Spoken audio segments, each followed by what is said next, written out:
మీ business promotion ads కోసం లేదా పుట్టినరోజులు, వివాహ వార్షికోత్సవాలు, పదవీ విరమణలు మొదలగు అన్ని కార్యాలకు మా 69 టీవీని సంప్రదించగలరు. నమస్తే, వెల్కమ్ టు 69 టీవీ. నేను సుమాంజలి. ముందుగా బులెటిన్లోని హెడ్లైన్స్.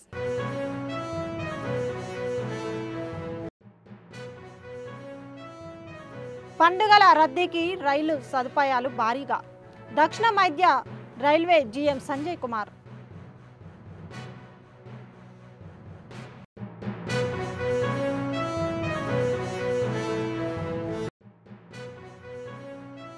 కార్తీక మాసం ప్రారంభం. కీసరగుట్టకు ఆలయంలో పోటెత్తిన భక్తులు. పరమశివుడికి ప్రత్యేక పూజలు, అభిషేకాలు, హారతులు.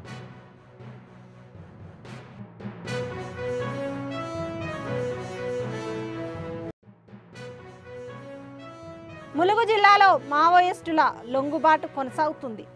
లొంగుబాటు చేసిన వ్యక్తికి తక్షణ సహాయంగా 25,000 అందజేసిన పోలీసులు.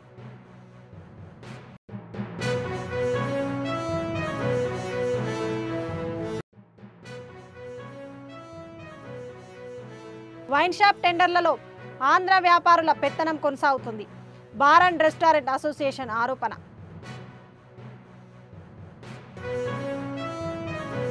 ఇక డీటెయిల్స్లోకి వెళ్తే, సికింద్రాబాద్ పండుగల రద్దీని దృష్టిలో పెట్టుకుని గతంలో ఎప్పుడూ లేని విధంగా ఈ అత్యధికంగా రైళ్లను నడుపుతున్నట్లు దక్షిణ మధ్య రైల్వే జీఎం సంజయ్ కుమార్ శ్రీవాస్తవ తెలిపారు.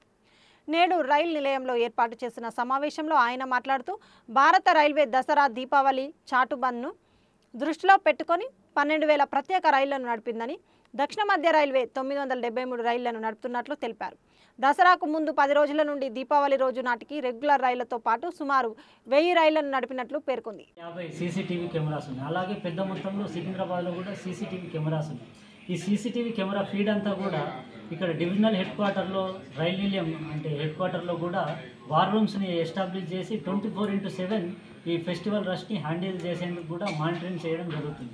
ఈ ఫీడ్ ఇక్కడికే కాకుండా రైల్వే బోర్డు ఢిల్లీకి కూడా ఈ ఫీడ్ వెళ్తూ ఉంది. సో అక్కడి నుంచి కూడా మంత్రి స్థాయిలో, చైర్మన్ స్థాయిలో కూడా ఈ ఫీడ్ని చూసి ఎప్పటికప్పుడు ఎలా అరేంజ్మెంట్స్ ఉన్నాయి, క్రౌడ్ మేనేజ్మెంట్ ఎలా ఉంది అనేది పర్యవేక్షణ చేయడం జరుగుతుంది. సో ఇలా అన్ని రకాలుగా ఎక్కడ ఇబ్బందికరమైన పరిస్థితి రాకుండా అన్ని రకాల దీపావళి, ఛట్ పండుగ, ఈ 3 పండుగలను పురస్కరించుకొని south central railway special arrangements చేయడం జరిగింది. ముఖ్యంగా దక్షిణ భారతదేశం నుంచి కావచ్చు, 2 తెలుగు రాష్ట్రాల నుంచి, మరీ ముఖ్యంగా అయితే జంట నగరాల నుంచి ఎక్కువ మొత్తంలో నార్త్ ఇండియన్స్, అలాగే eastern part of India, western part of India నుంచి ఇక్కడ ఉండేవాళ్ళు చాలా లక్షల సంఖ్యలో ఉంటారు. వారందరూ కూడా వారి వారి గమ్యస్థానాలకు వెళ్ళి పండుగను జరుపుకోవాలని అనుకుంటారు. సో బై రోడ్ వెళ్ళడం కష్టమవుతుంది, ఎయిర్ ట్రాఫిక్ని అందరూ అఫోర్డ్ చేయలేరు, కాబట్టి ట్రైనే ఒక సొల్యూషన్ లాగా ఉంటుంది. సో ఎక్కువ మొత్తంలో ట్రైన్లో ప్రయాణించేందుకు అవకాశాలు ఉన్నాయి కాబట్టి స్పెషల్ ట్రైన్స్ని అనౌన్స్ చేయడం జరిగింది. ముఖ్యంగా ఇండియన్ రైల్వేస్ దాదాపు 12,000 స్పెషల్ ట్రైన్స్ని ఈ ఫెస్టివల్ సందర్భంగా అనౌన్స్ చేయడం జరిగింది. దీంట్లో దాదాపు 1000 అంటే 973 స్పెషల్ ట్రైన్స్ సౌత్ సెంట్రల్ రైల్వేని అనౌన్స్ చేయడం జరిగింది. అయితే గత లాస్ట్ 1 మంత్ నుంచి, అంటే దసరా కంటే ఒక వారం 10 రోజుల ముందు నుంచి ఇవాళ వరకు చూస్తే ఒక 1000 స్పెషల్ ట్రైన్స్ని మేము రన్ చేయడం జరిగింది. రెగ్యులర్ స్పెషల్ ట్రైన్స్తో పాటు ఫెస్టివల్ స్పెషల్ ట్రైన్స్. ఈ లాస్ట్ 1 మంత్లో దాదాపు 4,80,00,000 మంది ప్రయాణం చేశారు. అదే గత సంవత్సరం సిమిలర్ పీరియడ్లో చూసుకుంటే 4,50,00,000 మంది ప్రయాణం చేశారు. అంటే దాదాపు 30 లక్షల అదనపు ప్యాసింజర్స్ ఈ సందర్భంగా ప్రయాణం చేయడం జరిగింది సౌత్ సెంట్రల్ రైల్వే పరిధిలోని. అయితే ప్రతిరోజు 1 లక్ష ఎక్స్ట్రా ప్రయాణికుల్ని హ్యాండిల్ చేయడం జరిగింది. ఆల్రెడీ ఎగ్జిస్టింగే ఎక్కువ, లాస్ట్ ఇయరే ఎక్కువ రష్ ఉండేది. ఈ సంవత్సరం ఇంకా దానికి మించి రష్ వచ్చింది. సో దీనికి సంబంధించి స్పెషల్ ట్రైన్స్నే కాకుండా స్పెషల్ అరేంజ్మెంట్స్ స్టేషన్లలో కూడా చేయడం జరిగింది. అంటే ఎక్కువ మొత్తంలో ప్రయాణికులు స్టేషన్లోకి రావడము, అంటే లిమిటెడ్ స్పేస్ ఉండే ఫుట్ ఓవర్ బ్రిడ్జెస్ కావచ్చు, ప్లాట్ఫామ్స్లో కావచ్చు, అక్కడ ఎక్కువ మొత్తంలో గుమిగూడితే ఇబ్బందికరమైన పరిస్థితి వస్తుంది. దానికి సంబంధించి ఇంపార్టెంట్ స్టేషన్స్ అన్నింటిలో కూడా హోల్డింగ్ ఏరియాస్ అని టెంపరీగా వెయిటింగ్ హాల్స్ లాంటివి క్రియేట్ చేయడం జరిగింది. ఇప్పుడు సికింద్రాబాద్లో చూస్తే ప్లాట్ఫామ్ 1 సైడ్ 10 సైడ్ 2 సైడ్ కూడా హోల్డింగ్ ఏరియాస్ చేశాం. ఎందుకు అని అంటే ప్యాసింజర్స్ వస్తూనే ప్లాట్ఫామ్ మీదకి అందరూ వెళ్లకుండా, అంటే వాళ్ళకి ట్రైన్ ఇంకా టైం ఉంటే ఆ హోల్డింగ్ ఏరియాస్లోనే వాళ్ళని కంఫర్ట్ చేసి ఫెసిలిటేట్ చేసి వాళ్ళ ట్రైన్ టైమింగ్కి అటు పంపించడం జరుగుతుంది. అంతేకాకుండా ఎక్స్ట్రా సిబ్బందిని కూడా పెట్టాము, ఆర్పిఎఫ్ కావచ్చు, టికెట్ చెకింగ్. అంతేకాకుండా ఆఫీసర్స్ని కూడా స్పెషల్ డ్యూటీ వేసాం త్రూ 24/7. అలాగే క్యాటరింగ్ అరేంజ్మెంట్స్ చేసాం, ఎందుకంటే ఎక్స్ట్రా రష్ వస్తుంది వాళ్ళకి సంబంధించి, అంటే వాటరింగ్ కావచ్చు, ఫుడ్ ఐటమ్స్ కావచ్చు, స్టేషన్లలో కావచ్చు, అలాగే ట్రైన్లో కావచ్చు, ఎక్కడ కూడా ఇబ్బందికరంగా పరిస్థితి రాకుండా ఈ అరేంజ్మెంట్స్ చేయడం జరిగింది. అయితే అలాగే అంటే సేఫ్టీ సెక్యూరిటీకి సంబంధించి కూడా సీసీటీవీ కెమెరాస్ ద్వారా పర్యవేక్షణ చేయడం జరిగింది. ఇంపార్టెంట్ స్టేషన్స్ అన్నింటిలో కూడా పరమశివుడికి ప్రీతికరమైన కార్తీక మాసం మొదటి రోజున శ్రీ భవానీ రామలింగేశ్వర స్వామి దేవస్థానం కీసరగుట్టలో భక్తుల సందడి చిగురించింది. తెల్లవారుజాము నుంచే భక్తులు పెద్ద ఎత్తున తరలివచ్చి స్వామివారి దర్శనార్థం వేచి ఉన్నారు. ఈ సందర్భంగా ఆలయంలో ప్రత్యేక పూజలు, అభిషేకాలు, హారతులు నిర్వహించబడ్డాయి. సాయంత్రం ఆకాశ దీపం దర్శించేందుకు భక్తులు భారీగా హాజరవుతారని ఆలయ ప్రధాన అర్చకులు తెలిపారు. భక్తుల సౌకర్యార్థం పూర్తి ఏర్పాట్లు చేసినట్టు ఆలయ చైర్మన్ నారాయణ శర్మ వెల్లడించారు. గత ఏడాదితో పోలిస్తే ఈ ఏడాది కార్తీక మాసంలో భక్తుల రద్దీ మరింత పెరిగే అవకాశం ఉందని ఆయన తెలిపారు.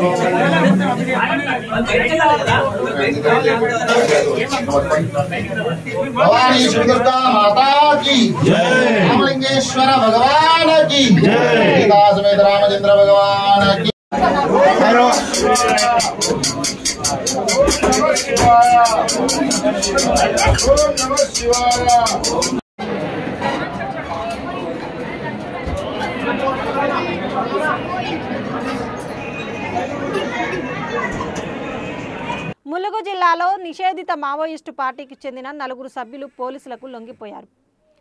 ఎస్పీ డాక్టర్ శబరీష్ ఎదుట ఈ మావోయిస్టులు లొంగుబాటు చెందారు. మాడవి కోసి ఈ సందర్భంగా ఎస్పీ ప్రతి లొంగుబాటు చేసిన వ్యక్తికి తక్షణ సహాయంగా 25,000 అందజేశారు.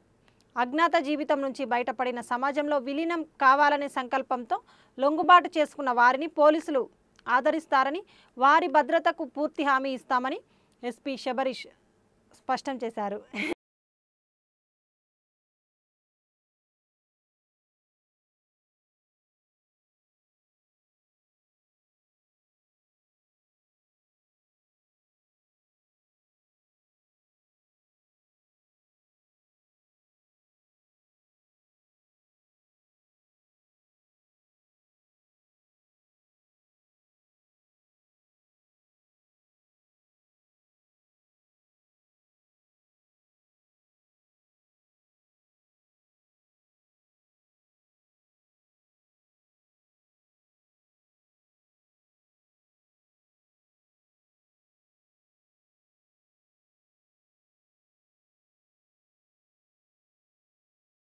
తెలంగాణ రాష్ట్రం ఏర్పడి 12 ఏళ్లు గడుస్తున్న ఆంధ్ర వ్యాపారుల పెత్తనం వైన్ షాప్ టెండర్లలో కొనసాగుతుందని తెలంగాణ రాష్ట్ర బార్ అండ్ రెస్టారెంట్ అసోసియేషన్ అధ్యక్షుడు దామోదర్ గౌడ్ ఆరోపించారు.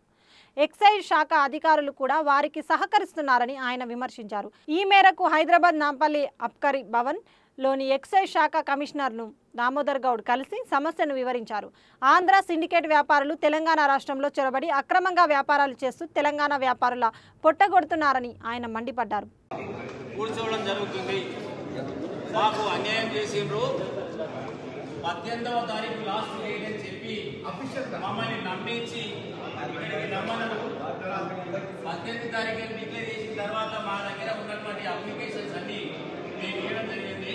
దయచేసి కమిషనర్ గారు మా కష్టాన్ని దృష్టిలో పెట్టుకొని వారు ఇచ్చినటువంటి ఎక్స్టెన్షన్ క్యాన్సిల్ చేయాల్సిందిగా మనం చేస్తా ఉన్నాం.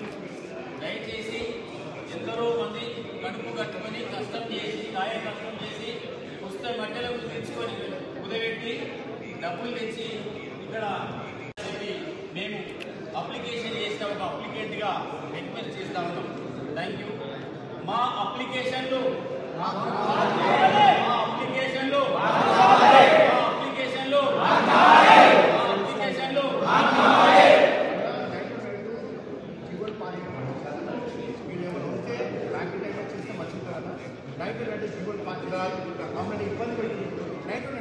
ఈ లైట్ చేయాల్సిన అవసరం లేదు.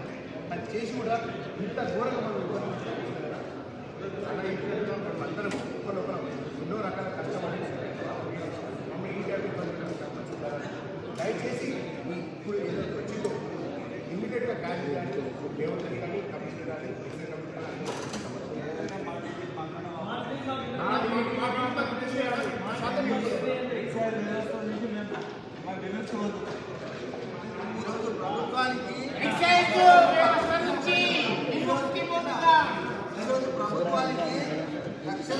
రూపాయలు మేము ప్రజల దగ్గర వసూలు చేసి మీకు కడుతున్నాము. ప్రతి సంవత్సరం ఒక్కో షాప్కి 1,10 లక్షల రూపాయలు ఏ విధంగా వసూలు చేస్తున్నారో ఈరోజు మా డబ్బులని మాకు అందకుండా ఈ ప్రభుత్వం జీవోలో కూడా 20% కమిషన్ ఇస్తున్నట్టుగా 20% మార్జిన్ జీవోలో చూపించారు. అదే చీఫ్గా అయితే 27 అని చూపించారు. ఒక్క కమిషన్గా నడుపుతున్నాం. ధైర్యం ఉంటే మా ముందుకు వచ్చి చెప్పండి 20% ఏ విధంగా వస్తుందో 27% ఏ విధంగా ఇవ్వాలి. 20% వస్తే మేము ప్రభుత్వం చెప్తున్నాం. ఒక్క రూపాయలో 85% 100 రూపాయలు ప్రజలుగా తీసుకుంటే 85% ప్రభుత్వం ఈరోజు ట్యాక్స్ రూపంలో తీసుకుంటుంది. ఇది ఎంతమంది తెలియదు. ప్రజలను మభ్యపెట్టడానికి జీవోలో 20% 27% అని చెప్పి మార్జిన్ చూపించి అందరితో బిల్లు వేయించుకొని అర్ధరాత్రి 12 గంటలకు వచ్చిన జీవోలు ఏ విధంగా సగపడి ఈ యొక్క ప్రభుత్వానికి చిత్తశుద్ధి ఉందా? అసలు ప్రభుత్వం నడిపించే తెలివి ఉందా? ఎవరితో మాట్లాడుతున్నారు? ఏం చేస్తున్నారు? కోట్ల రూపాయల ఇన్వెస్ట్మెంట్ చేసి ఒక షాప్ పెట్టాలంటే 2.5 కోట్లు ఇన్వెస్ట్ చేస్తే వాడికి వచ్చేది తిప్పి కొడితే 2 కోట్లు రాదు. ఇలా ఒక్కొక్క షాపు ఓనర్ మీకు ట్యాక్స్ వసూలు చేసి 85 లక్షల నుంచి 1 కోటి రూపాయలు పెట్టి షాప్ బీడీ వేశారు. వీళ్ళకి ఏం సమాధానం చెప్తారు కమిషనర్ గారు? మీ కమిషనర్ అయి ఉండొచ్చు, మీకు కనీసం తెలీదా? రాత్రి 12 గంటలకు ఏ విధంగా జీవో ఇష్యూ చేస్తారు? 11, 12 గంటల రాత్రి వరకు కూడా ఎవరికి తెలియకుండా రాత్రి 12:30 సమయం అయిపోయిన తర్వాత చిన్న ఇష్యూ చేసేసి మేము ఏం చెప్తా జరుగుతుంది అనుకుంటున్నారా? ఏం ప్రజలు ఏం కూర్చోాలనుకుంటున్నారా? నేను మీకు ఏమనుకుంటున్నారు? ఒక్కసారి చెప్పండి. మీకు తెలిసిన జీవోలో 20% మార్జిన్ ఏ విధంగా ఇస్తారు? 27% మార్జిన్ ఎలా చెప్తున్నారు? తెలియని అమాయకులు సాఫ్ట్వేర్ ఉద్యోగులు తెలిసి తెలియక 3 లక్షల రూపాయలు బయట నుంచి తీసుకొచ్చి ఇక్కడ డీడీలు పెట్టారు. ఎంతమందికి తెలియదు ఈ విషయం? కనీసం తెలియజేయాల్సిన అవసరం లేదా? 1,10 లక్షల రూపాయలు మాకు పేపర్ మీద రాయిస్తున్నారు. ఆ 1,10 లక్షల రూపాయలు కూడా అందరికీ తీయాల్సింది మేము. 20% ఎక్కడి నుంచి వస్తుందో చెప్పగలుగుతారా? రైట్గా చెప్తున్నాను. మీరు దమ్ముంటే చెప్పండి, మేము వస్తాం. వైట్ పేపర్ మీద కూర్చొని మాట్లాడతాం. చూపేయండి 27 కోట్ల రూపాయలు ఎక్కడ 20% వస్తుంది? ఏం ప్రజలు ఇంకోటి 5 లాక్ చెప్పాలి. ఇంకా 5 లాక్ చెప్పలేదు. ఇంకా 5 లక్షల రూపాయలేమో కావాలి. 5 ఆ, లక్షల రూపాయలేమో డాక్యుమెంట్ కావాలి. అక్కడ 5 లక్షల రూపాయలు సంవత్సరానికి ఒకసారి అంటే సంవత్సరంలో 2 నెలలు మళ్ళా మీరే దొబ్బేస్తారు. ఎక్కడండి ఒక షాప్ లాంటి వ్యక్తికి 3% ఇంట్రెస్ట్ వర్కౌట్ కావట్లేదు. అయినా ప్రభుత్వానికి సంవత్సరానికి 35 నుంచి 40 వేల కోట్ల రూపాయలు ఇస్తున్నాం. ప్రభుత్వం అర్థం చేసుకోవాలి. ఈ రోజు జరుగుతున్న 1,30,000 బడ్జెట్లో ఓన్లీ వైన్ షాప్ వాళ్ళు మాత్రమే 27 నుంచి 27% ప్రజల నుంచి వసూలు చేసి మీకు కడుతున్నాం. కనీసం మర్యాద లేదా మాకు? ఒక్క షాప్లో 20 మంది అన్నా, ఒక్క షాప్లో 20 మంది పని చేస్తారు. లక్షల రూపాయలు తెచ్చి మీకు కడుతున్నాము. కనీసం మాకు కూర్చోడానికి కుర్చీ లేదు. ఏం అంత చిన్న కనబడుతున్నామా? లక్షల రూపాయలు తెచ్చి మీరు కడితే మాకు ఒక కుర్చీ వేయలేదు. ఒక్క షాప్కి 20 మందికి హెల్పింగ్ ఉద్యోగం. ఇబ్బంది పెట్టి ఉదయం నుంచి 9:30 నుంచి కూర్చున్న వ్యక్తులు రాత్రి 1:30 ఎవరిని మోసం చేయాలంటున్నారు?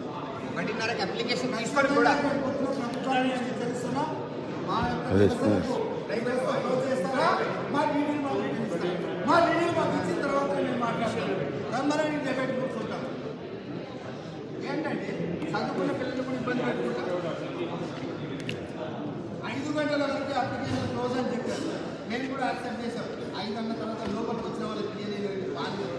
5 పోయింది, 10 పోయింది, 9:30 నుంచి 10:30 అయింది, 11 అయింది. ఇంతకు అప్లికేషన్ ఇప్పటికి కూడా అధికారి ఒక అరగంట ముందు అనౌన్స్ చేశాడు. ఇంతవరకు అప్లికేషన్ చేసేవాళ్ళు ఇంత తొందరగా రండి. ఆశాభావులు ఉంటున్నాయి. ఏమండి ఆశాభావులు? మమ్మల్ని మోసం చేస్తున్నారు. ఇది ప్రభుత్వానికి మంచిది కాదు. రేపు జరగబోయే రోజుల్లో మేము ఖచ్చితంగా దీన్ని ఖండిస్తాం. రేపు హైకోర్టు పోయి లేకపోతే మా పేరు మేము ఏందో చూపిస్తాం. ప్రభుత్వం ఇంకా చూపిస్తే మాత్రం దీన్ని ఒప్పుకునే కూర్చోవడం జరుగుతుంది. మాకు అన్యాయం చేసిండ్రు. 18వ తారీఖు లాస్ట్ డేట్ అని చెప్పి మమ్మల్ని నమ్మించి ఇక్కడికి నమ్మను 18 తారీఖు డిక్లేర్ చేసిన తర్వాత మా దగ్గర ఉన్నటువంటి అప్లికేషన్స్ అన్ని మేము ఇవ్వడం జరిగింది. దయచేసి కమిషనర్ గారు మా కష్టాన్ని దృష్టిలో పెట్టుకొని వారు ఇచ్చినటువంటి ఎక్స్టెన్షన్ క్యాన్సిల్ చేయాల్సిందిగా మనం చేస్తా ఉన్నాం. దయచేసి ఎందరో మంది కడుపు కట్టుకొని కష్టం చేసి కాయ కష్టం చేసి పుస్తక మధ్యలో తెచ్చుకొని కుదబెట్టి డబ్బులు తెచ్చి ఇక్కడ యాదాద్రి భువనగిరి జిల్లా పరిధిలోని యాదగిరిగుట్ట శ్రీ లక్ష్మీ నరసింహస్వామి వారి జన్మ నక్షత్రం స్వాతి సందర్భంగా గిరి ప్రదక్షిణలో తెలంగాణ రాష్ట్ర ప్రభుత్వ విప్ ఆలేరు ఎమ్మెల్యే బీర్ల ఐలయ్య, జిల్లా కలెక్టర్ హనుమంతరావు తదితరులు పాల్గొన్నారు. అనంతరం ఆలయంలో శ్రీ లక్ష్మీ నరసింహస్వామి వారిని దర్శించుకొని ప్రత్యేక పూజలు నిర్వహించారు.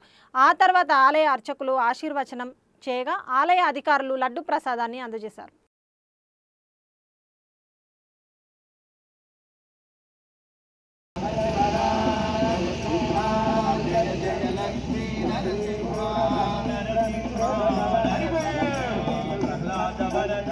Hare Krishna Krishna Krishna Hare Hare Hare Rama Rama Hare Hare Hare Krishna Krishna Krishna Hare Hare Hare Rama Rama Hare Hare Hare Krishna Krishna Krishna Hare Hare Hare Rama Rama Hare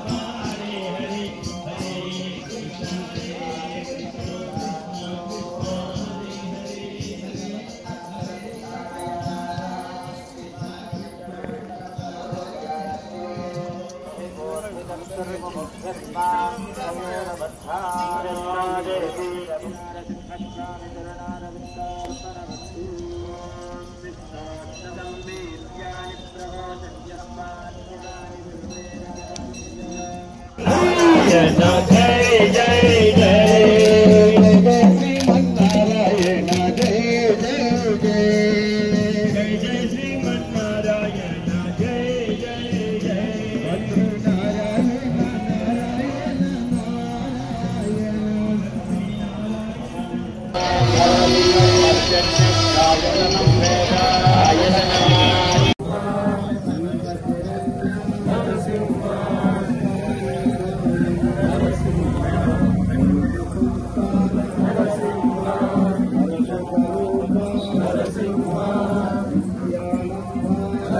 కేరళలో ఉపరితల వర్షాలు తీవ్రంగా కురుస్తున్న నేపథ్యంలో ఇడుక్కి జిల్లాలో వరదలు బీభత్సం సృష్టిస్తున్నాయి. వరద ఉధృతి పెరగడంతో ప్రాంతంలోని వీధుల్లోకి నీరు చేరి పలుచోట్ల వాహనాలు కొట్టుకుపోయాయి. కొండ ప్రాంతంలోకి వెళ్లే ఘాట్ రోడ్లు ప్రమాద స్థితిలో ఉండడంతో అధికారులు యాత్రికులకు హెచ్చరికలు జారీ చేశారు. ఇడుక్కులోని లోతట్టు ప్రాంతాల్లో నివసించే ప్రజలను తాత్కాలిక శిబిరాలకు తరలించే చర్యలు తీసుకుంటున్నామని రెవెన్యూ అధికారులు తెలిపారు.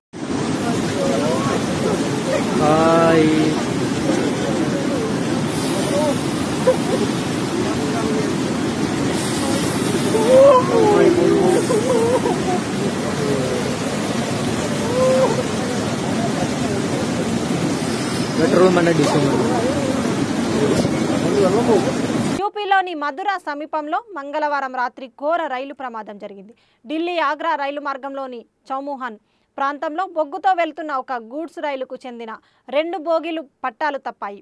ఈ ఘటన కారణంగా ఢిల్లీ ఆగ్రా, ఢిల్లీ ముంబై వంటి ప్రధాన రైలు మార్గాల్లో రాకపోకలకు తీవ్ర అంతరాయం ఏర్పడింది.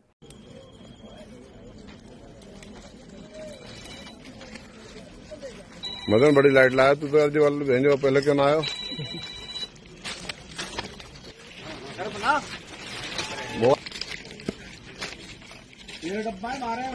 बाहर है आगरा से दिल्ली.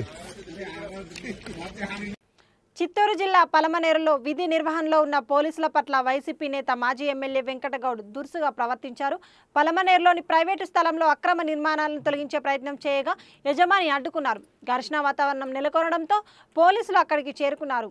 విచారణ జరుపుతుండగా మాజీ ఎమ్మెల్యే వెంకటగౌడ్ పలమనేరు ఎస్ఐ లోకేష్ పై ఎవడ్రా నువ్వు అంటూ అనుచిత వ్యాఖ్యలు చేస్తూ మీదకు దూసుకెళ్లారు. మాత్రం బాగుండదు, మీరు అవన్నీ మాట్లాడదు. మేము అవన్నీ చేస్తూనే ఉన్నాం కాబట్టి ఎవరు వీళ్ళు ఎప్పుడు తప్పుడు అన్నీ రాయలేదు. మేము మా పనులు మేము చేస్తూనే ఉన్నాము. నేను కరెక్ట్ గానే చేస్తా ఉన్నాము. మా సార్లు కూడా చేస్తూనే ఉన్నారు. పోలీసుల గురించి మాట్లాడకు, ఏదన్నట్టు ఇది మాత్రమే మాట్లాడు అంతే. దీని గురించి మాట్లాడు.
ఫోన్ చేశారు, డైలెండ్ వచ్చినాము.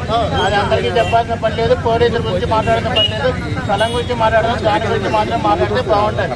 పోలీసులు పట్టించుకోలేదంటే ఈయన తప్పుడు కేసులు కట్టమని నేను పంజాబ్ ఉన్నాడు చెప్పినాడు. నేను ఒక కేసు కూడా కట్టాను. ట్రాన్స్ఫర్ చేసినారు. అవన్నీ వద్దు సార్.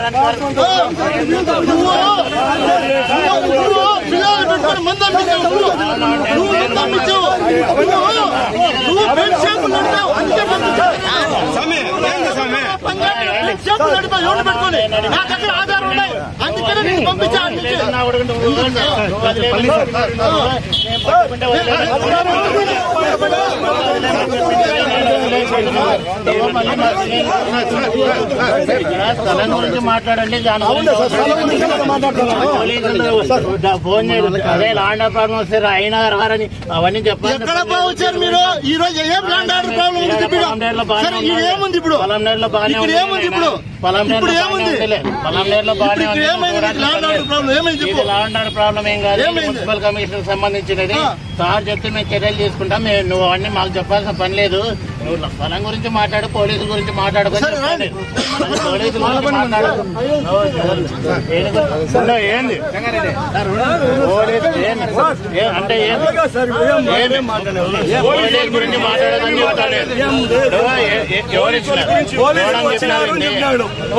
ఇప్పుడు వైసీపీ నాయకు గుప్త నిధులు ఏం చేస్తున్నారు? బులెటిన్ ముగించే ముందు హెడ్లైన్స్ మరోసారి.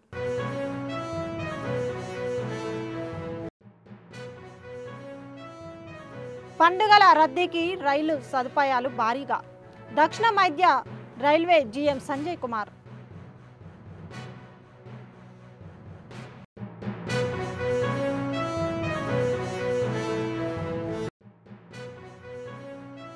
కార్తీక మాసం ప్రారంభం. కీసరగుట్టకు ఆలయంలో పోటెత్తిన భక్తులు. పరమశివుడికి ప్రత్యేక పూజలు, అభిషేకాలు, హారతులు.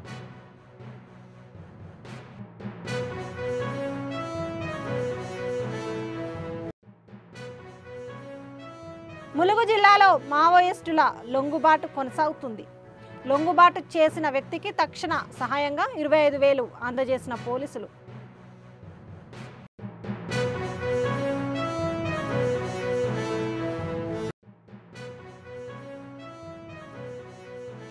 వైన్ షాప్ టెండర్లలో ఆంధ్ర వ్యాపారుల పెత్తనం కొనసాగుతుంది. బార్ అండ్ రెస్టారెంట్ అసోసియేషన్ ఆరోపణ.